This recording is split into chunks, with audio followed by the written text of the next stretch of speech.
Coast sheet हम लोग start कर रहे हैं। कोस्ट शीट चैप्टर नंबर 4 है। कोस्ट शीट बहुत ही सिंपल है। कोस्ट शीट का मतलब होता है एक स्टेटमेंट जो फंक्शनल क्लासिफिकेशन करता है। फंक्शनल क्लासिफिकेशन का मतलब होता है prime cost, factory cost, cost of production, cost of goods sold और कॉस्ट ऑफ सेल दिखाना। हमारे पास हमने प्रोफार्मा कोस्ट शीट रखा है। इस प्रोफार्मा कोस्ट शीट के अंदर हमने जितने भी खर्चे हैं वो सारे के सारे कहां कहां पर आते हैं वो लिख लिए हैं। आराम से देखते हैं। सबसे पहले हमारे पास आता है direct material consumed. Direct material के अंदर आप रॉ मटेरियल परचेज को लेंगे, ओपनिंग स्टॉक लेंगे, क्लोजिंग स्टॉक माइनस करेंगे। अगर कैरिज इनवार्ड है, मटेरियल को परचेज करने का कैरिज है तो वो यहां पर आ जाएगा। इसके अलावा अगर कोई भी आपकी sale of scrap of raw material लिखा हो, स्क्रैप ऑफ रॉ मटेरियल, वो माइनस हो जाएगा। और आपके पास अगर कोई भी एबनॉर्मल लॉस हुआ है रॉ मटेरियल का, उसको हम एक्सक्लूड कर देंगे। ये एबनॉर्मल लॉस वाला पॉइंट स्टडी मैट ने अभी तक कभी नहीं पूछा है एग्जाम में, और एक शॉर्ट नोट में लिखा हुआ है पर ये कभी पूछा नहीं गया। तो आप मान के चलिए कि आपके पास raw material purchase, opening raw material, closing raw material, इसमें कैरिज इनवार्ड को ऐड करिए और स्क्रैप ऑफ रॉ मटेरियल को माइनस कर दीजिए। स्क्रैप शब्द बहुत इंपॉर्टेंट है, क्योंकि अगर सिर्फ स्क्रैप लिखा हो तो वो फैक्ट्री कॉस्ट में से माइनस होता है, और स्क्रैप ऑफ रॉ मटेरियल लिखा हो तो वो रॉ मटेरियल के अंदर से माइनस होगा। ठीक है। इसके बाद में हमारे पास आती है डायरेक्ट वेजेज। डायरेक्ट वेजेज के अंदर हम वेजेज, सैलरी, उनको कोई भी अलाउंस, उनको ओवर टाइम की पेमेंट, कोई बोनस, कोई भी अदर बेनिफिट दे रहे हैं, एम्प्लॉयर का कोई भी कंट्रीब्यूशन पीएफ में, ईएसआई में है, तो वो सारी चीजें ऐड कर दी जाएंगी। डायरेक्ट वेजेज होगा। तो लेबर कॉस्टिंग के अंदर एम्प्लॉयर का कंट्रीब्यूशन जो होता है वो कॉस्ट का पार्ट बन जाता है, तो यहाँ पर भी सेम टू सेम वैसे ही उसको ऐड कर दिया जाएगा। ओके। इसके अलावा आपको ध्यान रखना है, जैसे रॉ मटेरियल की अगर हम बात करते हैं तो अगर जीएसटी लगा हुआ है और जीएसटी का इनपुट क्रेडिट अवेलेबल नहीं है तो वो कॉस्ट का पार्ट बन जाएगा, लेकिन अगर जीएसटी का इनपुट क्रेडिट अवेलेबल है तो वो कॉस्ट का पार्ट नहीं बनता। इसके बाद हमारे पास आते हैं डायरेक्ट एक्सपेंस और फैक्ट्री वर्क्स प्रोडक्शन या मैन्युफैक्चरिंग ओवरहेड। इन दोनों के अंदर कई कई जगह पे बच्चे कंफ्यूज हो सकते हैं, तो कुछ पॉइंट को आपको याद रखना है कि डायरेक्ट एक्सपेंस में क्या क्या आएगा और फैक्ट्री ओवरहेड में क्या क्या आएगा। डायरेक्ट एक्सपेंस में आता है कॉस्ट ऑफ यूटिलिटीज। तो अगर लिखा हुआ है यूटिलिटीज की कॉस्ट है, जैसे लिखा हुआ है पावर, फ्यूल, स्टीम एक्सेट्रा, तो ये आपके डायरेक्ट एक्सपेंस के अंदर आ जाएगा। रॉयल्टी अगर आपने दी है तो रॉयल्टी आपके पास डायरेक्ट एक्सपेंस के अंदर आएगी। इसके अलावा अगर आप हायर चार्जेस देते हो किसी भी इक्विपमेंट के, वो हायर चार्ज डायरेक्ट एक्सपेंस के अंदर आएंगे। टेक्निकल असिस्टेंस के लिए, नो हाउ के लिए अगर आपने फीस दी है तो वो डायरेक्ट एक्सपेंस के अंदर आएगी। Moulds, pattern, patents direct expense के अंदर आते हैं। इसके अलावा अगर आपने कोई स्पेसिफिक डिजाइन या ड्राइंग बनवाई है वो भी डायरेक्ट एक्सपेंस के अंदर आएगी। कोई स्पेसिफिक सॉफ्टवेयर बनवाया है वो भी डायरेक्ट एक्सपेंस के अंदर आएगा। इसके अलावा कंज्यूमेबल मटेरियल्स लिखा हुआ है, कंज्यूमेबल मटेरियल्स, वो भी डायरेक्ट एक्सपेंस में आएगा, और जॉब चार्ज भी डायरेक्ट एक्सपेंस के अंदर आएंगे। अगर मैं मोटी मोटी बात बोलूं तो मैं कह सकता हूं utilities, royalty, hire charges, job charges, consumable material, specific software, design या ड्राइंग, मोल्ड, पैटर्न, पेटेंट और टेक्निकल असिस्टेंस या नो हाउ की फीस आपकी डायरेक्ट एक्सपेंस के अंदर आती है। इसके अलावा कुछ नहीं मिलेगा, यही सारे आइटम है। फिर हमारे पास आता है फैक्ट्री और वर्क्स ओवरहेड। यहां पर आप जरा देखिए, ऊपर लिखा था कंज्यूमेबल मटेरियल, यहां पर लिखा हुआ है कंज्यूमेबल स्टोर्स। तो स्टोर्स की कंजम्पशन फैक्ट्री ओवरहेड में आएगी, मटेरियल की कंज्यूमेबल आपके डायरेक्ट एक्सपेंस में आते हैं। ठीक है। तो consumable stores, plant machinery, factory building का कोई भी डेप्रिसिएशन, उनका लीज रेंट, ये सब फैक्ट्री ओवरहेड में आएगा। रिपेयर मेंटेनेंस होगी प्लांट एंड मशीनरी की, फैक्ट्री ओवरहेड में आएगी। Indirect employ cost factory overhead के अंदर आएगी, प्रोडक्शन एक्टिविटी से related. Drawing and design department cost, देखिए ऊपर क्या है, ऊपर है आपने स्पेसिफिक डिजाइन और ड्राइंग बनवाई है किसी से, उसका खर्चा, और यहां पर पूरा डिपार्टमेंट है तो फैक्ट्री ओवरहेड के अंदर उसके डिपार्टमेंट की पूरी कॉस्ट आती है। लेकिन अगर आपने स्पेसिफिक डिजाइन या ड्राइंग किसी थर्ड पार्टी से बनवाया तो उसकी जो भी कॉस्ट लगेगी वो डायरेक्ट एक्सपेंस के अंदर आएगी। इसके बाद में एक आता है इंश्योरेंस। तो इंश्योरेंस के अंदर प्लांट मशीनरी, फैक्ट्री बिल्डिंग, ये सब तो क्लियर है। डब्ल्यूआईपी का स्टॉक और रॉ मटेरियल का स्टॉक, रॉ मटेरियल के स्टॉक का अगर इंश्योरेंस करवाया है तो वो फैक्ट्री ओवरहेड में आता है। बच्चा रॉ मटेरियल के स्टॉक के इंश्योरेंस को कई बार रॉ मटेरियल की कॉस्ट में जोड़ सकता है तो वो गलत होगा। रॉ मटेरियल का इंश्योरेंस हो, डब्ल्यूआईपी का इंश्योरेंस हो, प्लांट मशीनरी का इंश्योरेंस हो, ये सारा का सारा खर्चा फैक्ट्री ओवरहेड के अंदर आएगा। इसके अलावा तीन नाम आते हैं, जिग्स, फिक्चर्स, टूलिंग। तो jigs, fixtures, tooling factory overhead का पार्ट है, और मोल्ड, पैटर्न और पेटेंट डायरेक्ट एक्सपेंस के अंदर आते हैं। तो mould, pattern, patent direct expense में, जिग, फिक्चर्स और टूलिंग फैक्ट्री ओवरहेड के अंदर रहेंगे। इसके अलावा आपके जो सर्विस डिपार्टमेंट हैं जैसे कि टूल रूम, इंजीनियरिंग, मेंटेनेंस, कोई पॉल्यूशन कंट्रोल, ये सारी चीजें भी फैक्ट्री ओवरहेड के अंदर आएंगी। कैरिज ऑन मटेरियल रिटर्न, अगर आपने मटेरियल को वापस किया है उस पर आपका कुछ कैरिज लगा है तो मटेरियल रिटर्न का कैरिज फैक्ट्री ओवरहेड में आता है, जबकि कैरिज इनवर्ड रॉ मटेरियल के अंदर आता है। तो ये तीन चीजें अगर आपको याद हैं तो एडमिन और सेलिंग डिस्ट्रीब्यूशन में कुछ नहीं है, वो सिंपल है। अब देखिए फिर से देखते हैं एक बार। रॉ मटेरियल के अंदर क्या आएगा, purchase, opening stock, closing stock, carriage inward और रॉ मटेरियल का स्क्रैप। इसके बाद में लेबर एंड एम्प्लॉय कॉस्ट के अंदर जो भी लेबर के खर्चे, ओवर टाइम, बोनस, अलाउंस आ जाएंगे, और एम्प्लॉयर का कंट्रीब्यूशन भी आ जाएगा। डायरेक्ट एक्सपेंस के अंदर यूटिलिटी जाएंगी, रॉयल्टी आएगी, हायर चार्जेज आएंगे, जॉब चार्जेज आएंगे, टेक्निकल असिस्टेंस, नो हाउ के लिए कोई फीस दिए वो आएगी, स्पेसिफिक सॉफ्टवेयर, स्पेसिफिक डिजाइन, ये सारी चीजें डायरेक्ट एक्सपेंस के अंदर आएंगी। एक लिखा हुआ आएगा कंज्यूमेबल मटेरियल, वो डायरेक्ट एक्सपेंस में आ जाएगा।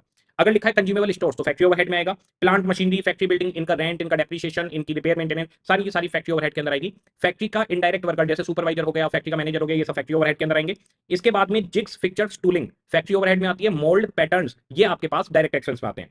स्टॉक चाहे रॉ मटेरियल का हो या डब्ल्यूआईपी का हो, उसका इंश्योरेंस फैक्ट्री ओवरहेड में आएगा, और कैरिज आउटवर्ड भी, sorry carriage on material return भी फैक्ट्री ओवरहेड के अंदर रहेगा।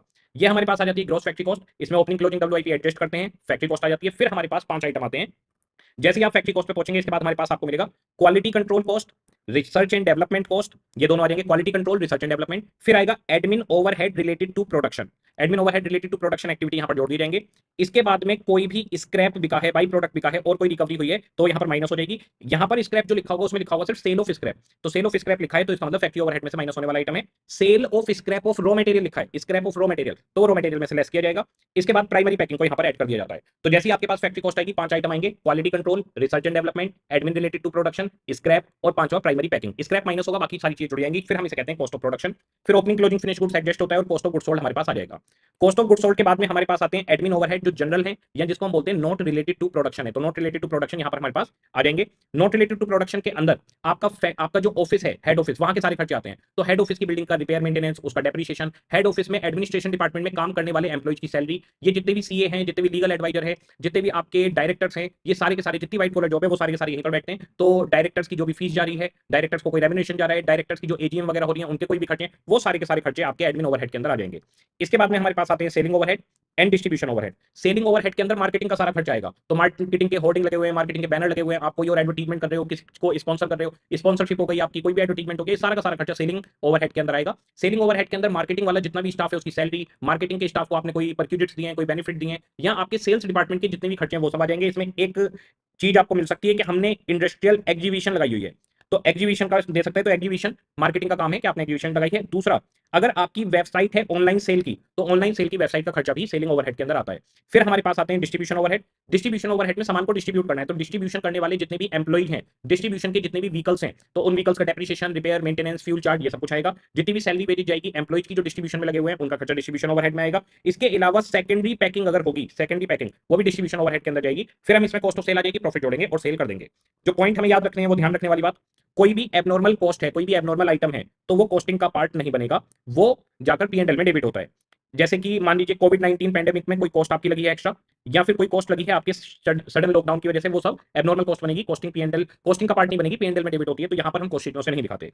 इसके अलावा अगर कोई भी सब्सिडी या ग्रांट मिली है गवर्नमेंट से, तो उसे हम अपनी कॉस्ट में से कम कर देते हैं। जैसे हमने 1 लाख रुपए का मटेरियल खरीदा और 20,000 रुपए की हमें सब्सिडी मिल गई, तो हम 1 लाख में से 20,000 माइनस करके अपनी कॉस्ट 80,000 रुपए मानेंगे सिर्फ, तो सब्सिडी या ग्रांट से हमारी कॉस्ट रिड्यूस हो जाती है। इसके अलावा कोई भी penalty, fine, damage, demerge, demerge हमारे पास पेनल्टी का ही एक नाम है, तो कोई भी पेनल्टी, फाइन, डैमेज, डीमर्ज कुछ भी हो रहा है वो कॉस्ट का पार्ट नहीं बनेगा। इंटरेस्ट, कैश डिस्काउंट, कोई और finance cost, income tax, donation, bed date, ये सारी चीजें कॉस्ट का पार्ट नहीं बनती। तो इंटरेस्ट हो, कैश डिस्काउंट हो और कोई फाइनेंस कॉस्ट हो वो नहीं आएगी। इसके अलावा इनकम टैक्स हो, डोनेशन दिया आपने, कोई बेड डेट है, ये कॉस्ट का पार्ट नहीं बनेगी। जीएसटी का अगर इनपुट क्रेडिट अवेलेबल है तो वो कॉस्ट का पार्ट नहीं बनेगा, जीएसटी का इनपुट क्रेडिट अवेलेबल नहीं है तो कॉस्ट का पार्ट बन जाएगा। ओके, अब हमारे पास क्वेश्चन कैसे दिखेंगे हमें, जैसे BBQ30, इसका क्वेश्चन बड़ा सिंपल होता है। जो अलग अलग टाइप के क्वेश्चन है वो मैंने रखे हुए हैं, और 2 क्वेश्चन इसके अंदर मैंने ऐसे रखे हुए हैं जिसमें सारी एडजस्टमेंट आ जाए। देखिएगा, हमारे पास ओपनिंग स्टॉक रॉ मटेरियल का, WIP का फिनिश गुड्स का दे दिया, क्लोजिंग स्टॉक दे दिया, raw material purchase, GST paid on raw material purchase, ITC available, input tax credit available है, तो ये कॉस्ट का पार्ट नहीं बनेगा। Wages paid, expensive paid for utility, office admin expensive, travelling allowance, selling expensive. इसके बाद में यहाँ पर machine hours, machine hour rate, unit sold, produce और डिजायर्ड प्रॉफिट आपको बता दिया। इसकी हमें कॉस्ट शीट बनानी है, तो ये 10 नंबर में क्वेश्चन आता है। तो रॉ मटेरियल उठा लीजिए, रॉ मटेरियल परचेज ले लीजिए, इसके बाद में रॉ मटेरियल का क्लोजिंग स्टॉक माइनस कर दीजिए, वेजेज ऐड कर दीजिए, इसके बाद में एक्सपेंसिव फॉर यूटिलिटीज ले लीजिए, आपके पास में मशीन आवर्स दिए हुए हैं, मशीन आवर का रेट, इससे आपके पास फैक्ट्री ओवरहेड आ जाएंगे। ओपनिंग क्लोजिंग WIP एडजस्ट कर लीजिए, ओपनिंग क्लोजिंग WIP के बाद में और जो 5 आइटम थे उन पांचों में से कोई भी नहीं दिया हुआ, और office and admin expense paid लिखा हुआ है, क्लियर नहीं है कि रिलेटेड टू प्रोडक्शन है या नहीं, तो पहले शब्द ऑफिस लिखा हुआ है तो हम ये मानेंगे कि जनरल ओवरहेड्स हैं। अब हमारे पास आप पहुंच जाएंगे यहाँ पर raw material, opening closing, wages, expensive for utility, prime cost, factory overhead, opening closing WIP, cost of production. Opening stock की वैल्यू दी गई है 10,000 यूनिट, 9,60,000 की, ये 9,60,000 आपके पास आ गया 10,000 यूनिट। अब हमें क्लोजिंग स्टॉक की वैल्यूएशन करनी है, तो 2 मेथड रहते हैं, वेटेड एवरेज और फीफो। क्वेश्चन अगर साइलेंट रहता है तो ICAI फीफो मेथड को ही हमेशा अप्लाई करता है। तो हमारे पास हमें चेक करना पड़ेगा क्वेश्चन के अंदर कि आखिर हमने यूनिट्स बनाई कितनी है, बेची कितनी है, और क्लोजिंग स्टॉक कितना होगा। तो देखिए, आपने 1,94,000 यूनिट बनाई है, 10,000 आपके पास पहले से थी, 2,04,000 हो गई, इसमें से 160 बिक चुकी है, तो बताइए कितनी बची होंगी, 44,000 यूनिट आपके पास क्लोजिंग स्टॉक में होनी चाहिए। अब बड़ा सिंपल सा, 1,83,78,400 कॉस्ट ऑफ प्रोडक्शन है, 1,94,000 यूनिट का, 183,78,400, ये आपका 1,94,000 यूनिट की कॉस्ट है। तो फिर 44,000 यूनिट जो क्लोजिंग स्टॉक में है उनकी कॉस्ट कितनी होगी, ये हमारे पास आ गया 4,168,296, क्लोजिंग स्टॉक निकल कर आ गया।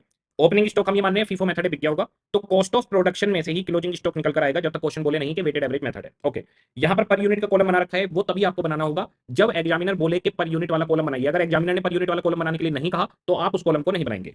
फिर हमारे पास कॉस्ट ऑफ गुड्स सोल्ड आ गया, office travelling selling expense, cost of sale. Question ने कहा है हमें डिजायर्ड प्रॉफिट सेल का 15% चाहिए।